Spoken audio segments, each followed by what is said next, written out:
Hello, this is Bill Webb, aka Billy Indiana. Today I'm going to do a reboxing video, and I'm going to do it for Bantam West by Ike Brunicardi, and Bantam Planet is the publisher. I recently did an unboxing, and after sorting out everything and figuring out how it goes into the Game Trayz, I figured I would show you what I came up with in case you want a little guidance on how to set up and store all the components in Bantam West. So if you're curious, stay tuned.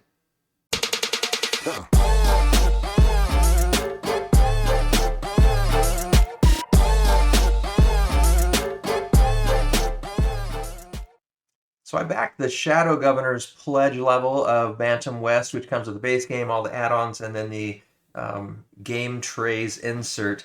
And I have only played this an online version back when it was still in development. So after I've had a chance to play the game and figure out what all the different components are for and which ones are most important, I might reorganize it later. But this at least gets everything in a fairly organized manner, I think. So I've got the two manuals, the field manual and technical manual right here on top. And then right underneath that, the Hemlock Chronicle, just a kind of one-page insert with the welcome letter.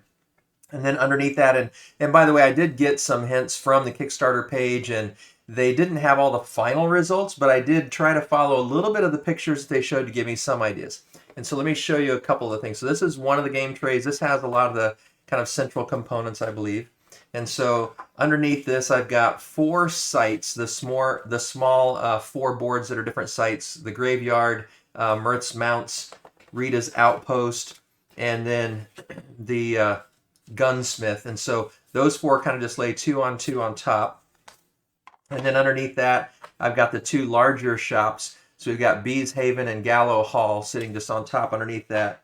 And then underneath that, I've got the End of Day here, the Hearth Level 3, Hearth Level 2 board here, right underneath that. And then down here in this corner, I've got the Hunter Skills Max, the Most Wanted, and this one's wide, so this one needs to go on top because it doesn't quite fit up into that corner. And so I guess it doesn't need to, but I feel like it fits the best. And Most Wanted underneath that, and then 5 Weapons Max, and then the storage board here. So these four storage boards kind of go together, but I have them sorted that way in this collection. And then underneath that, I've got the cards, and these cards are the ones that are all unique. So this is like Hunter's Skill cards, Scout, what is that one? Marrow. We got Gunslinger cards, a bunch of the Sergeant and Private and Captain and Lieutenant cards. So they're the battle cards, but they have a specific title across the top. So I've sorted those and put those there in the shallower well. And then in the deeper well, I have all the ones that are the different elements, the different weapons and fighting pieces, the different pieces of equipment that you can find. So I put those all together in this deeper well. In this corner, I've got the 4 calendar markers, I think they're called. And so, whoops, oh, that's going to be hard to get out. So they've got the kind of balloon emblem or whatever that is on one side, and then I'm sure it's not a balloon. I'm not sure what it is supposed to be. And then on the other side, it's got the X's. So I've got that in that little corner along with the grave sites, the little coffins. So I just put those right there.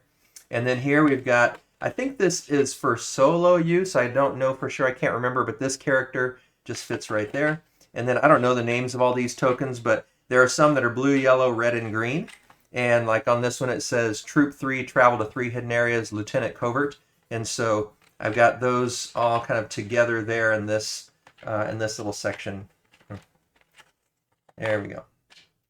And then here I've got these square tokens, and there's like lighters and ammo boxes, ropes, lockpick kits. So I've got all those here, kind of slanted in. And then I've got these sort of rectangular pieces here. So there's green, blue, and red, and they have like engravings, combo 3, match. They got the back that just looks like this. I guess they're all different. So the green ones have that back. Oh, looks like they've got different backs depending. So yeah, so there's green, blue, and red there. And then the black dice I have here. And then I put the little corpses, I think they are, right here in this corner with all these little circular tiles. And then these smaller circular tiles, boy, they're hard to get out, but they have like it says Acacia, Goodwin, Sneaky Pete. On the back side it says skills and bargains. And so again, I don't know for sure what all these things do because I haven't played it except for that digital version. And then over here I've just got, I think these are the loot, loot chests I just have here in this corner. And so that's how I've organized that. So putting it all back, these fit just nicely in here. And then this one still fits, and then this one's kind of the one that's a little bit wider. And then I put this one here, and then the two big ones. So this one took me a little time just to figure out the best way to put as much of it as possible in there, and then the four smaller locations there. So there we go. And then pack it up, and it still seals and clips down nicely. And then I'm just going to go through one of these. I'll look at Hannah Wild, and in her box, it's going to be the same thing for every other individual player. So we've got Mika, we've got Jericho, and we've got Levi. Their boxes are all the same. So I've got her character, and then she's red, and you can tell that down here. It's got the red coloring here. She's wearing the red scarf. So I put the red cabins and the red die, and her player card. Underneath that, a cargo catalog, and underneath that, the three cabins that have the red color in the bottom. So there are green ones for Levi, and yellow ones for Jericho, and blue ones for Mika. And so I just found the correct ones, and those go there on top. Underneath that, I've got the battle cards. These all say Hannah Wild at the top, so I've got her battle cards. And then I've also got her logging, foraging, hunting, and mining cards. And so those just go right underneath the player cards. Underneath that, I've got the cabin doors. So it should have 3 cabin door tiles. And I don't know that they're necessarily supposed to match a certain color, but I just picked 3 that were like. And then underneath that, I've got the little check mark tokens. We've also got the coffee grit tokens in here.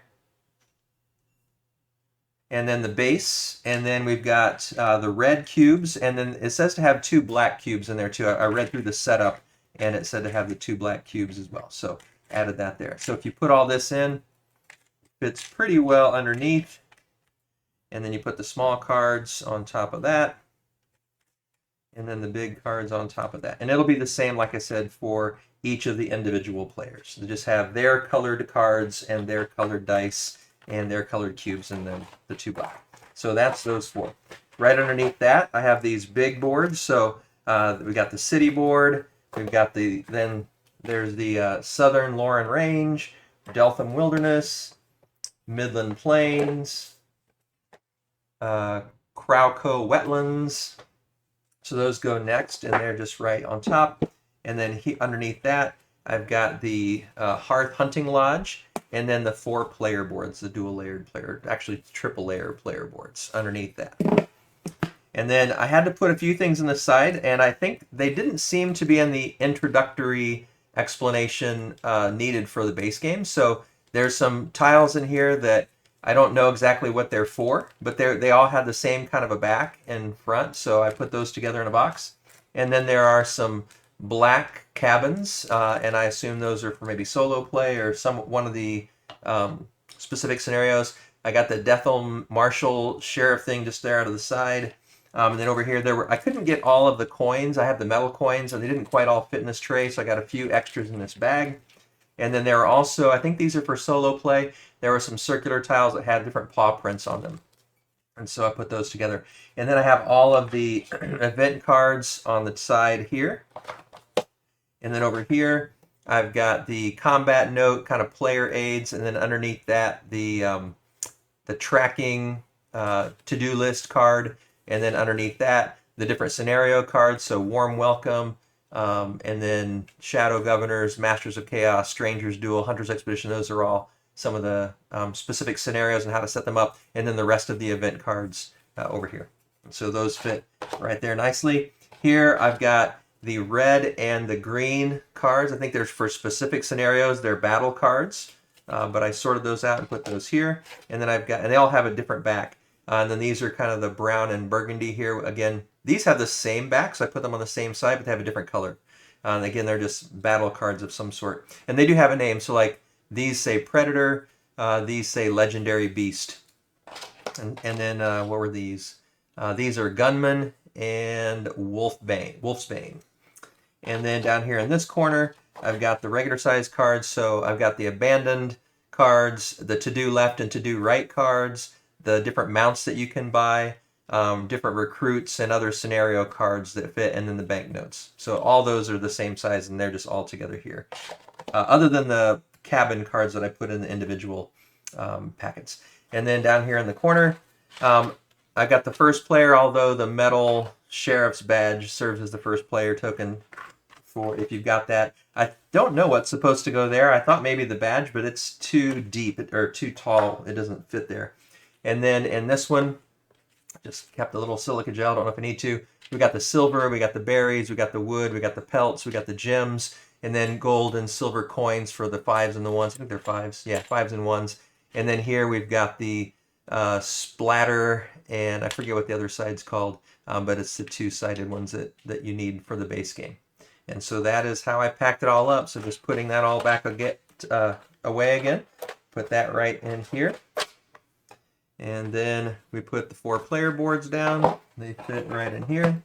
And then we put the hunting lodge, and then all of the territory ones, and that kind of gets a nice flat surface.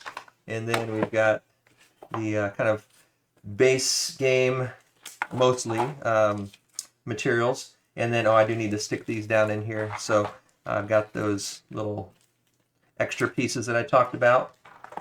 And just put those down in here on the side. All right. And then the other plate was there. And then I put this single page down first, just so it's kind of flat and doesn't slide off to the side and get pinched when I'm putting the box cover back on. And then I just alternate the directions on those manuals. And that's how I stored it. So if you have any suggestions on maybe if you've played it, how I could better organize it for gameplay, I'm sure once I've had a chance to play, there might be some other things. I may want to move some different things around, but I'm pretty sure I got the individual player packets done correctly based on the warm welcome setup. So hopefully if you're trying to figure out how everything goes, this will be a help to you. It took me a while to kind of figure out a trial and error and watch or look at the pictures on the Kickstarter page, but hopefully this will make it a little bit easier for you to at least get things organized to begin with. And if you find better ways, let me know in the comments down below. Hopefully it was helpful for you and you enjoyed it. If it was, love it if you give it a thumbs up, and it'd be terrific if you choose to subscribe to the channel. As always, thanks for watching. This is Billy Indiana, signing off.